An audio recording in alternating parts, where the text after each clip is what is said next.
Hey, I'd like to welcome you back to One Trail Live, where I get to talk about whatever I want to, and you just have to sit there and listen. But mostly it's going to be about e-bikes and camping. Uh, Jumping right into it, I would love to wait for people to kind of get in here, but I'm a ramble for a second.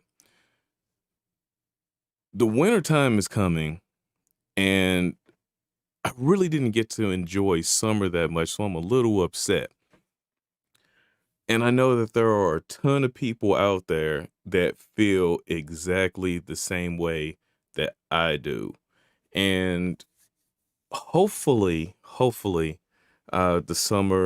the winter is mild, but I still want a lot of snow as well. I'm kind of weird that way.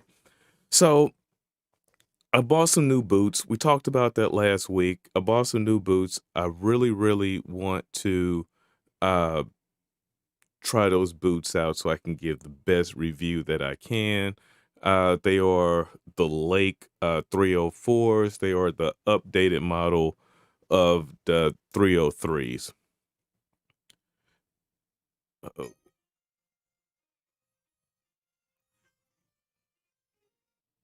So that's where I'm at as far as really dealing with the anxieties of the weather changing. Although uh, this fall is like my favorite time of the year. Fall and spring, favorite time of the year to go camping because there's less bugs around this time of the year. Yep, yep, less bugs, and I love it that way. Last week the stream was a little rough,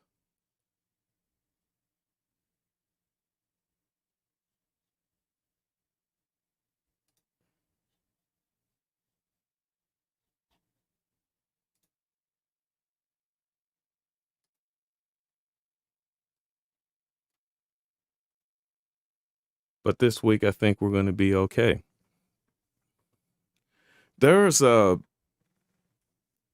things that I've noticed that have changed. Last year there were a lot of people making, well, I'm pretty sure there still is, but there were a ton of people making fun of e-bikers. Now you have a big e-biking boom, and I know it's a big e-biking boom because my insurance company, car insurance company, sent me a letter, not just me, pretty sure it went out to the whole world, but this letter asks, "Is an e-bike right for you?" Times are changing, and the the concerning thing to me about e-bikes, and I never thought I would really say it, or I guess have to come to just the reality of it, is that there are a lot of older people riding e-bikes, and some of these folks haven't ridden bikes in a very, very long time. And they hop on these things, and a lot of them, they don't even for I'm a younger person, not the youngest person, but I'm a younger person, and it took, a few hours or a day or two to get used to the pedal assist versus the throttle and changing the gears and finding that proper balance of where you need to be. If you're watching this, you want to know where you should start when you get your e-bike. Start it off on Gear 3 pedal assist 3. That's a great happy medium for you to start at to get to learn how to do it. In fact, I would start it off, yeah, Gear 3 is pretty good. And maybe start off at pedal assist 2, just so you'll know how it's going to react. Basically, what's happening to a lot of folks, they have the pedal assist up too high, the power is going to the drivetrain, and they hit a slick spot, or something jumps out in front of them, or they haven't ridden in a while, so they're not as sturdy, on the bike as they used to be, and they hit something, they fall off, and they scrape themselves up. I've seen so many pictures of older people that have tore themselves up because of riding e-bikes and the bike getting away from them. They can't convince me otherwise. Um, I mean, there, of course, yes, they can hit a slick spot, or you can hit a slick spot. We can hit a slick spot and wipe out. That's the thing. Mostly, though, one of the biggest things that I have seen, they're hitting the curbs. They did ride too fast when it was wet out. They hit mud. I mean, but one of the biggest things that I have learned, I mean, you putting power to that back wheel. When it starts to spin, it starts to spin. That is one of the gifts and curse to riding clipless pedals. Segue into that. I love clipless pedals. It makes me feel more connected to the bike. I bought hybrid pedals because I know that there are going to be times when I'm going to need to ride the flat side, especially when I'm riding in very rough terrain. Uh, I was out at Quiver River. I should have rolled in a video for this, but I was in Quiver River and I was riding the trail. It's the Black Hawk Point Trail, and there are a few spots that have some very large rocks. Well, there's yeah, it can be kind of it can be kind of tough, and I accidentally just ended up on the wrong trail a couple times that isn't suitable for mountain biking at all. That was my fault. I didn't that trip was so bad. I lost my GPS on that trip. That video is coming soon. It's rather long, and I'm trying to figure out how to break it up. It's mostly is trail riding, but it's just showing the park and all of its beauty. Clipless pedals saved me in this situation.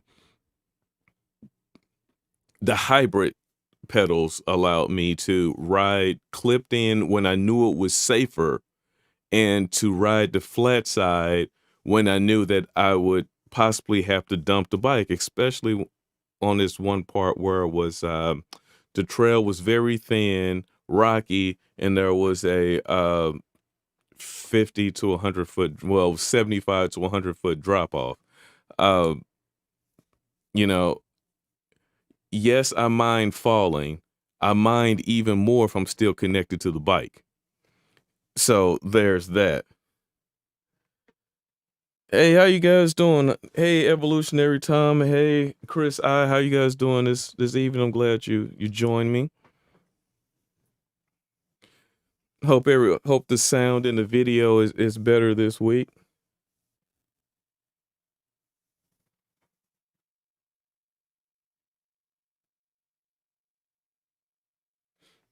Yes, yes, yeah. The throttle is a dangerous thing. I had to learn. The one thing that I love about the Red Rover and its throttle is that it has a cutoff. Now, I'm not familiar with Juice Bike. Fill me in on that. But you can disable the throttle when you don't want to use it.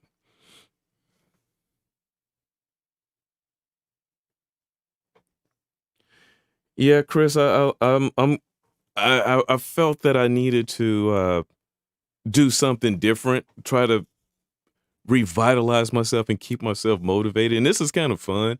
The podcasts were great. I can sit there and kind of edit it up. You kind of get what you get. Now with the podcast, I didn't really cut out a whole lot. It was sort of scripted, but mostly raw. This one, since I'm talking to you all, I have to come off script a little bit. Uh, so I just basically have a bunch of topics that I'm going to babble about. I'm not sure when everyone jumped in, what you caught and what you didn't, but I was basically, you know, recapping on my insurance company sent me a letter. I'm pretty not. I keep saying just me, like I'm the only person in the world that matters. I am, by the way. It's all about me. All about me. Giving my roses while I'm still alive. But no, it my insurance company sent out letters to all of their policyholders to ask them, do they think that e-bikes are right for them? Um, Crazy how the boom has really gotten a lot of people, and the overall bad view of e-bikes have slowly started coming down. Uh, they're slowly starting to coming down and becoming widely more accepted rapidly, and I do appreciate that. I'm just waiting on my insurance company to tell me that if I want to, I'm waiting for the states to start saying if you want to ride e-bikes, they have to have some sort of insurance on it. Trust me, it's coming. It is coming. There are too many coming out. There are too many people getting hurt on them, and there's still a lot of people complaining. There are still places that don't want them in their parks. So eventually, with everything America, the government will eventually step in and say, we have to regulate these things. They already do to a point, uh, but a lot of people don't know that. Well, a lot of people don't care. Um, the fastest bike you can ride is a class 2 bike, which only tops out at 20 miles an hour. So, for those of you out there that modified your rads, or just mess with the throttles and mess with the computer to get a little extra juice out of it, when you ride it on the street, we're not talking about trails, when you ride it on the street, you're actually breaking the law. I'm just throwing it out there, so plead ignorance if you want. But class 3 bikes aren't allowed on the street. Places in Europe don't even allow the bikes to go 20 miles an hour, and you have to have license plates.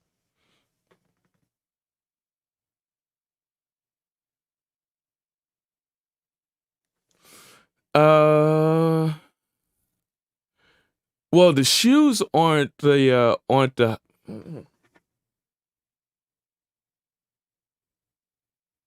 So it's the pedals or the hybrid pedal. So you have it's basically a flat pedal, but it's a Shimano shoe. It's a Shimano um clip. What the heck? I can't even think of the name of the clip. Let me show you what I have.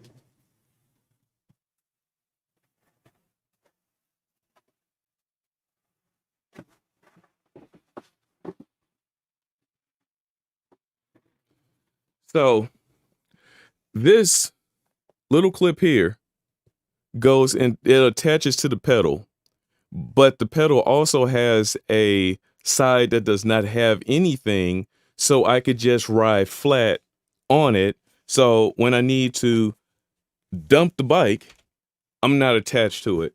I'm mostly the reason why I went with that pedal wasn't because I ever thought that I would get on ride the bike on trails. It was actually because there are a few bridges when I go to parks. There are a few bridges that I go to. Though I am not scared of snakes, if one snake should happen to drop out a tree on me, not sure how I'm going to react to that. But I know that if I should topple over on my bike, um, being stuck to a bike that weighs 70 pounds and being drugged down by that scares the living bejeebas out of me.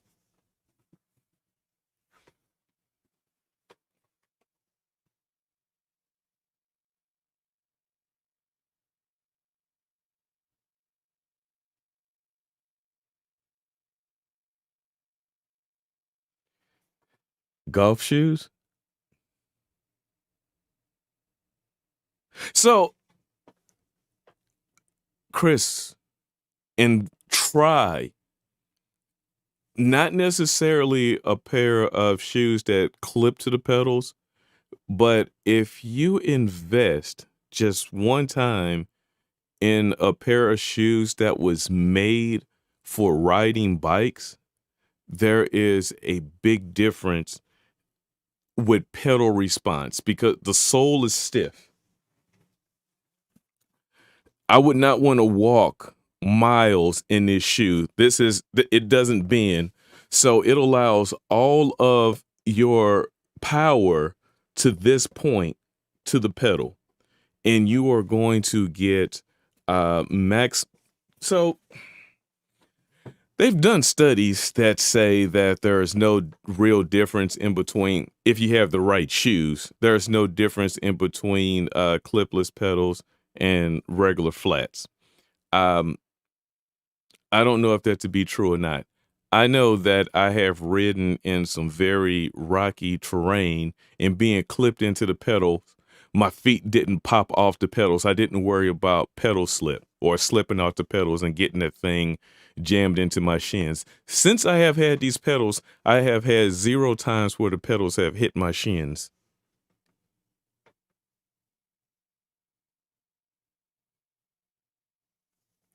The shoes will get attached to the pedals. They clip in when need be. I'll do a video on that. I'll do a video on that.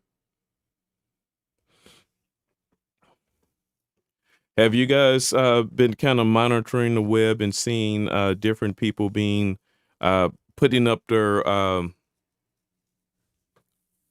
war wounds of them riding a bike? I don't know really what to call it.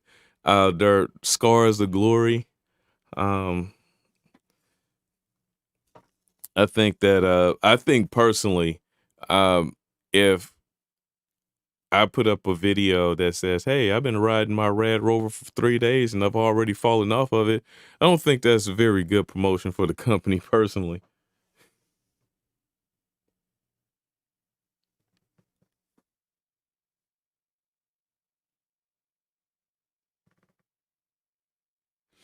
So, so the toe cages are those were the clip pedals. So the clipless pedals, they stopped riding the cages because you couldn't get out of them fast enough. They caused a lot of a they led to a lot of injuries. So they came up decades ago with these clipless pedals and clipless shoes and things of that nature. So that and these clips right here are they have many different varieties of types of pedals and clips. So the ones that I use usually fit the type of shoes that I want. They have street riding shoes, which have there's what at least two more other types of clips that you can roll with, and pedal styles. Um, Shimano isn't cheap though, but they're not. They're great for what I want to do, but if I was going for performance riding, these aren't the clips that clipless pedals and setup that I would run with.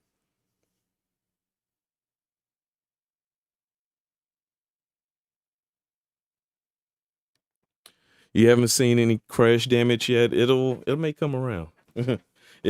Are you big? Do you besides YouTube? Are you on any other social media platforms? Because I've been following a lot of like e-bike yeah, basically e-bike forums and just different groups, and people post their pictures of them, after they then wiped out.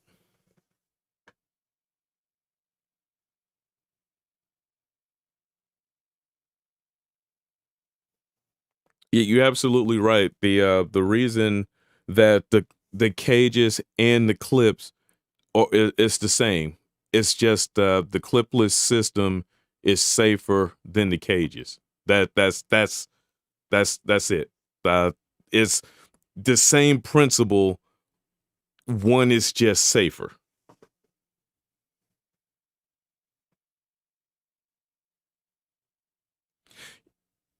and you're not missing anything if you're not on social media. It's kind of depressing. So you're not missing much on social media. Another thing that I often that I am starting to love, there are more e-bike stores popping up, which means that there are more places where I can take my bike to have maintenance done to it. I my rad,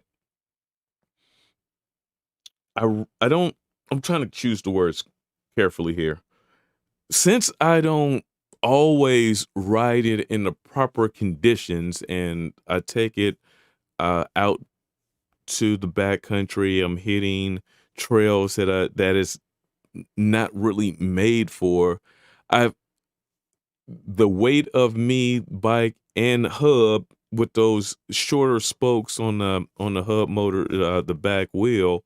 I have had to have some spokes replaced on it. Um, that's so far. I haven't, besides all the mods that I have done, I haven't had anything besides the spoke issue happen.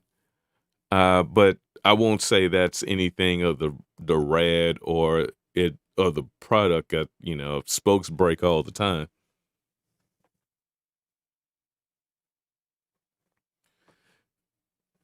How was the audio out there, everyone?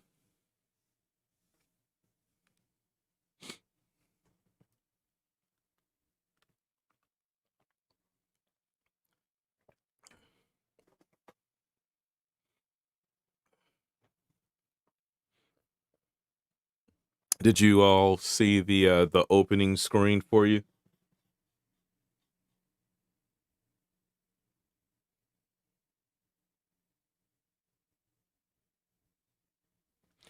The spokes are breaking because of weight, just weight. I'm pretty sure coming off of some of those medium jumps that I've been doing, I'm could be landing wrong. Something I could have scraped a rock. I mean, I get all sorts of pedal strikes. This bike is pedal strike bound.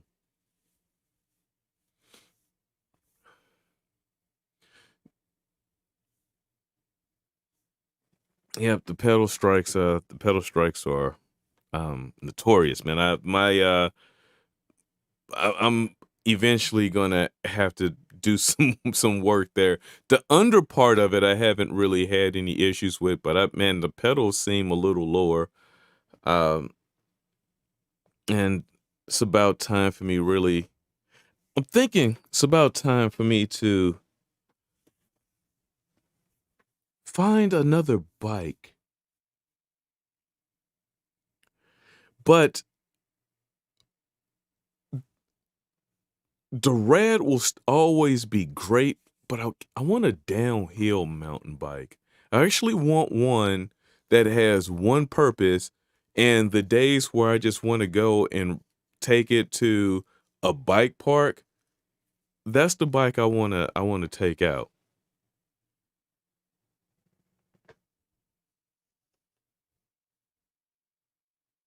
No, man, I can't lean into all of it. It's I can't like some of the stuff I can't avoid. Some of the stuff you just can't avoid. Even when I had my pedals level, I was still catching. It was this trail was not this trail that I was on. This section of it was not suitable for mountain bikes. Period. There was no way um I wasn't going to hit something or something goes wrong. It was but it was fun. I regret nothing. But that's just a part of the game. So here's one of the biggest things I want everyone to know about me. Um, though I love the stuff that I buy, but I don't baby the stuff that I buy. Um, I want my brother. my brother, I don't know how old I was. I was young, extremely young. He gets this really good job and he buys a sports car and it's a really nice car. And I say, hey, if that was me, I would not drive the car. I would just put it in the garage and leave it be. He looked at me and said, well, you take all of that time trying to take care of it, and then the second you back it out of a garage, boom, you get hit by a mail truck. And in the point of it was you took all that time to baby it and you never got the time to enjoy it. I mean, I'm not a big resale guy, so I'm really not worried about the damage that I do to the bike or what it's going to be worth in the future. I mean, realistically, realistically, if people really get out there and ride the bike, you're going to end up changing the parts on them anyway because the things are going to wear out, things are going to break. That's just a part of the maintenance on it. So finding a Gen 1 Red Rover pristine with all the original parts on it, s- unless that person bought it and put it up because it was an impulse buy and they really never had any real motivation to ride it, those bikes have thousands of miles on them by now, if they're even still rolling. Thousands of miles by now. And people have changed out so many things on them. So many things.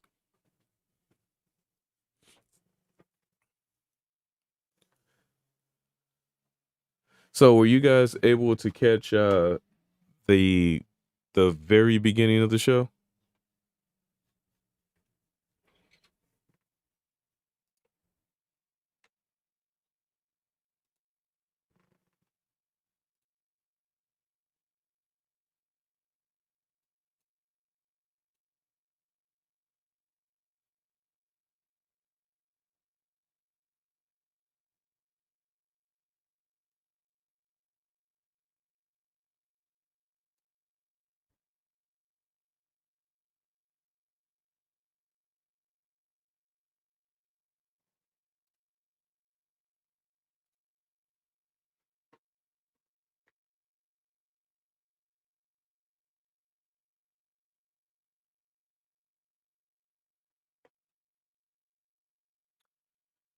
Oh, you missed the very beginning. Sorry about that. I was gonna wait a little while to let everyone kind of join in there, but I felt that I should just jump right into it so you guys can hear the ramblings of a madman.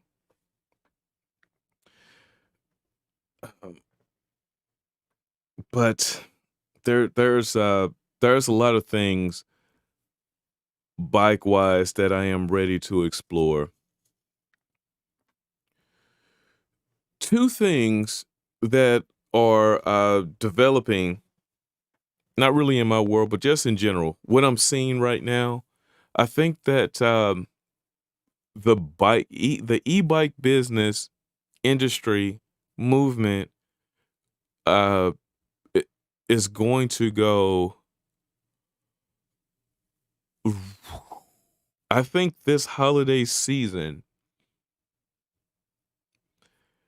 I think, don't quote me, but I think, my opinion, I think that there is going to be a great sale across the board when it comes down to e-bikes. I think it's going to be a great deal. I think there won't.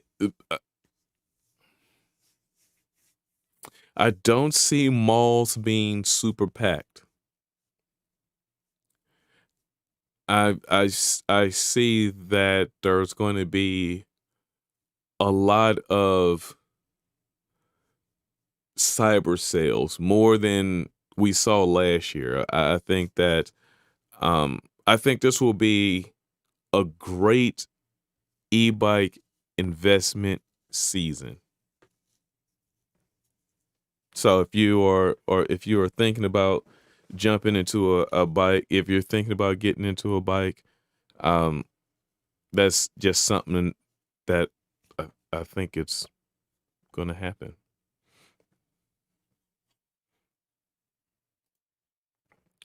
So, one of the things that has saved me a few times on the trail is my bike pump. Every now and again, people ask me questions. Excuse me. People ask me questions. Do I prefer CO2 or hand pump? Honestly, I prefer them both.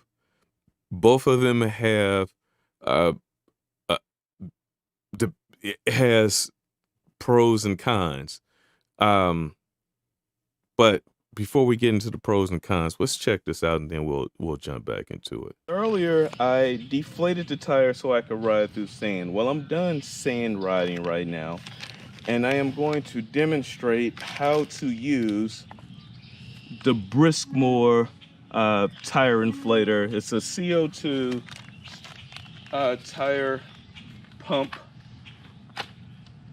For this fat bike tire, I use 25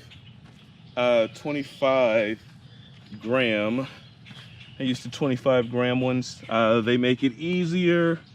The biggest thing about this is you want to make sure that this bad boy is locked.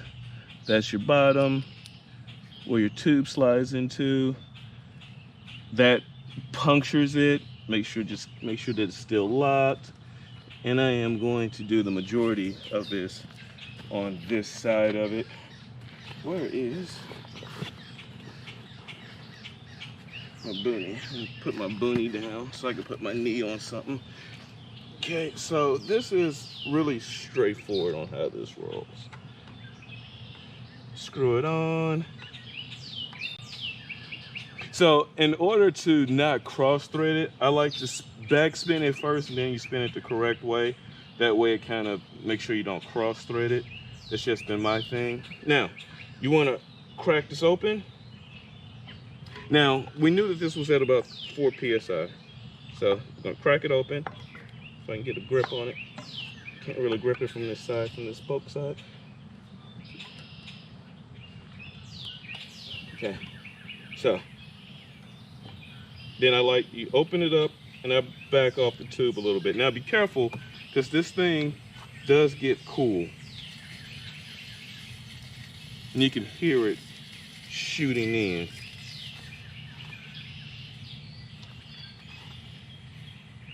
Now,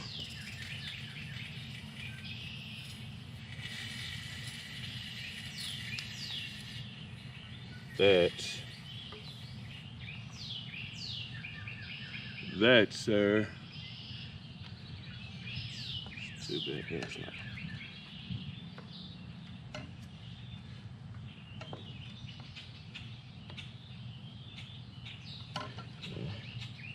Yeah, gets a little frozen on there for a second.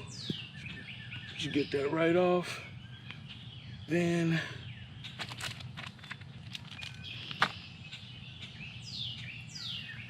you need your tool to check the pressure. 13 PSI. 13 PSI. This cartridge is pretty much spent. I could probably get a little bit out of it, but really not enough to do the front, to do the back. But I am going to do what I can to get it back out. But this is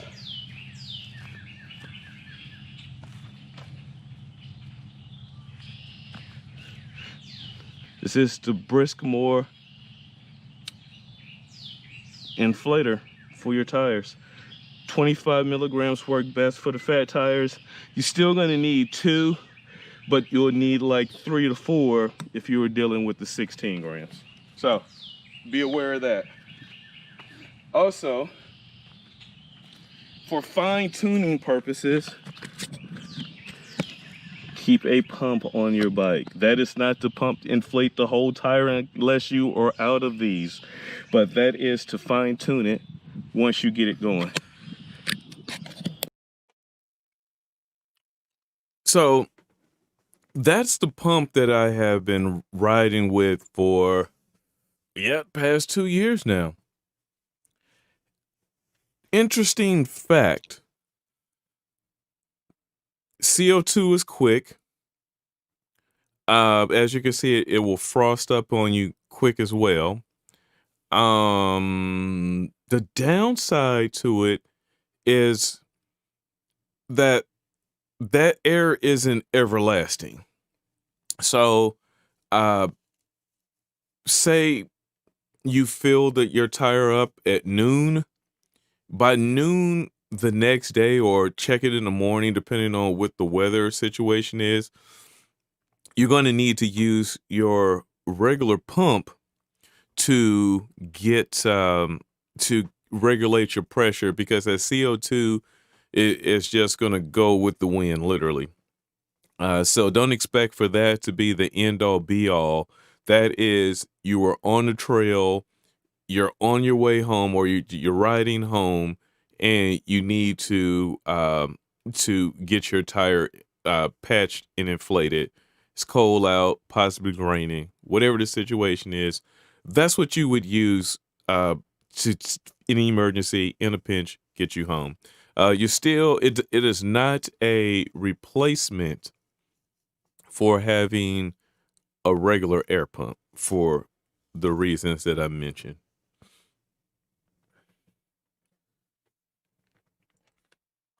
And Chris, I do understand for the first few months that I had the bike, I did ride it a lot. Then I slowly started to not wanting to ride it because it was getting more attention than I wanted. And that was because it wasn't because people just saw right off the bat that it was a electric bike. They saw the wheels first, those, sporty fat tires that you can see literally from a mile away. I had the I had someone, this guy, I was in one of the parks. I had my drone up and I was riding a bike. I was filming. It's one of the videos that I have up, and I had the drone going, and there was a person. After I crashed the drone. So after I recovered it, put it up, a guy finally caught up with me, and he was like, "I thought you were on the ATV. I called the Rangers on you." I was like, "Yeah, I'm out." Even though I wasn't doing anything illegal, it's just like, yeah, I don't, I just don't want to have that conversation with anyone. But I do understand how it feels to kind of slightly lose interest in riding the bike, but you have to make it fun. Um, do not get out of your head. Get out of your head with saying there's not enough safe places to ride. Well, find your safe place to ride and continuously ride it. Don't let the world kill your joy when it comes down to that, man. Just ride. If you watch my videos, I play in traffic the whole nine. Not the smartest thing to do, but I like living on the edge.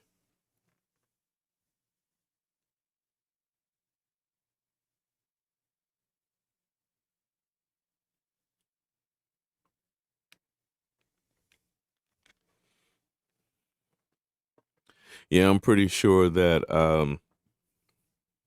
I used to have a grocery store close to my house that was, like a mile or two away that I could ride to get groceries.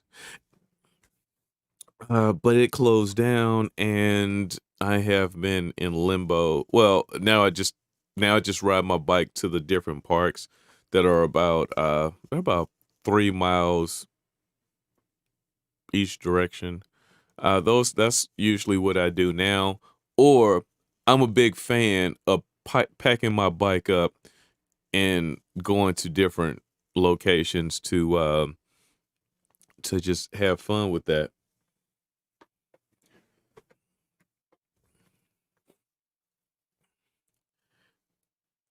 Other things that I'm thinking that's going to be exciting for next year, I think there will be more safer places to ride. I think that there is going to be not just talking about e-bikes, but bike sales overall.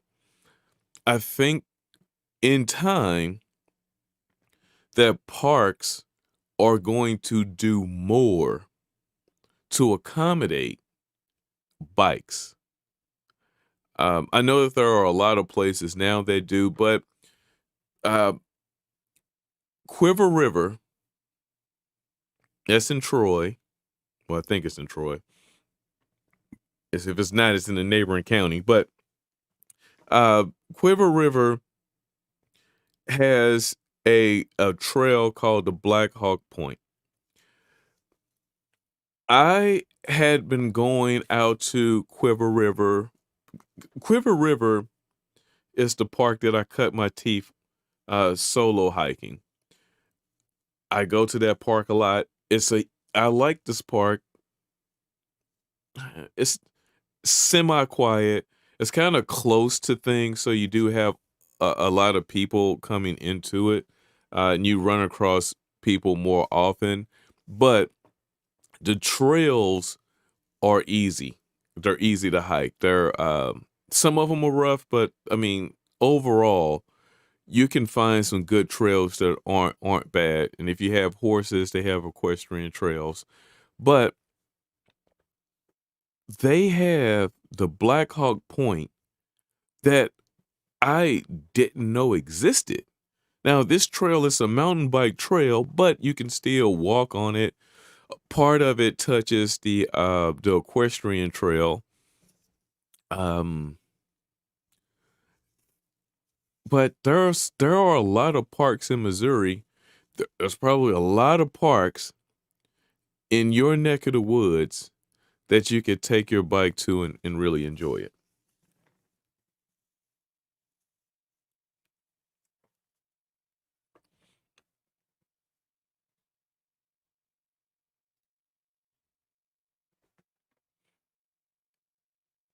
So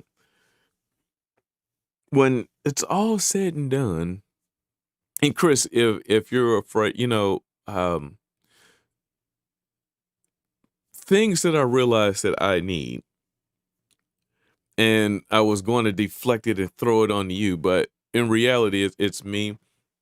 The only real safety equipment that I have is high vis clothes and a helmet. The last time I was out, I realized that I need more safety equipment. I need to get myself some knee pads and some elbow pads. That is at the top of my list for Christmas. And today was Prime Day.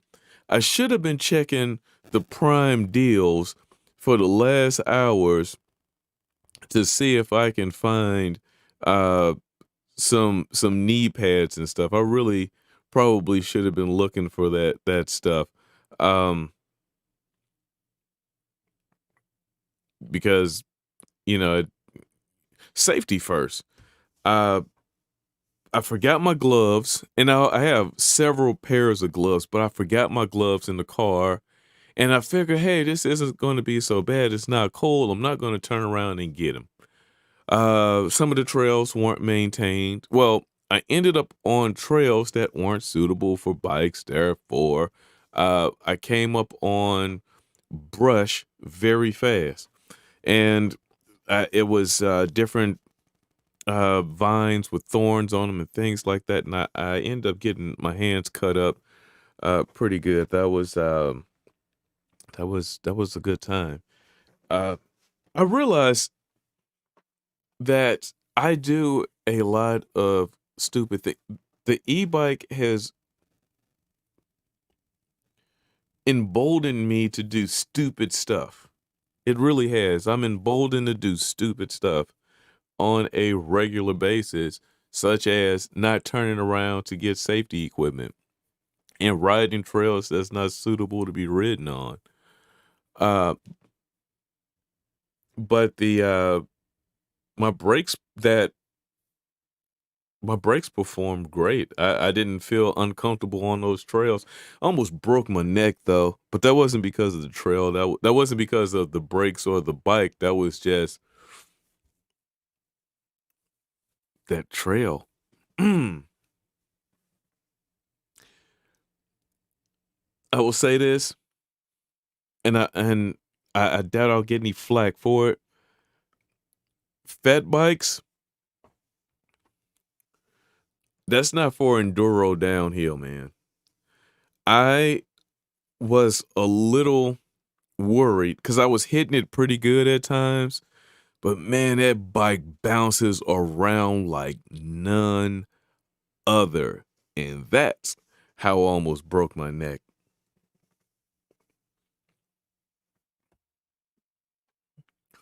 So overall, guys, it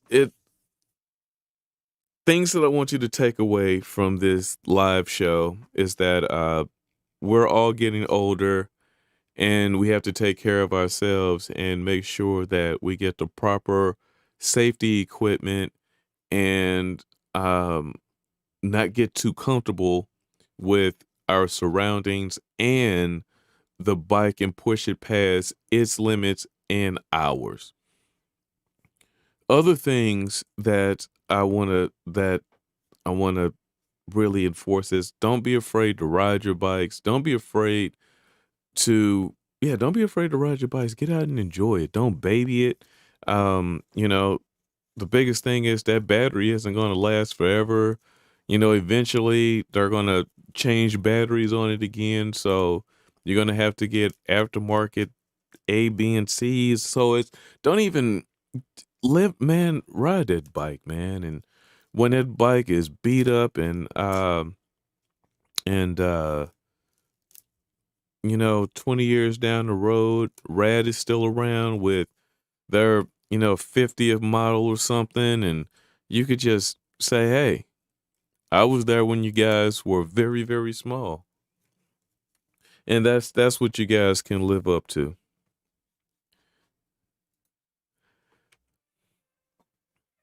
So that's really that's how we're gonna wrap this up today. I really enjoy kicking it with you guys and doing the back and forth. I hope you enjoyed the show. I will see you next time, same time next week. Live life one trail at a time. See ya.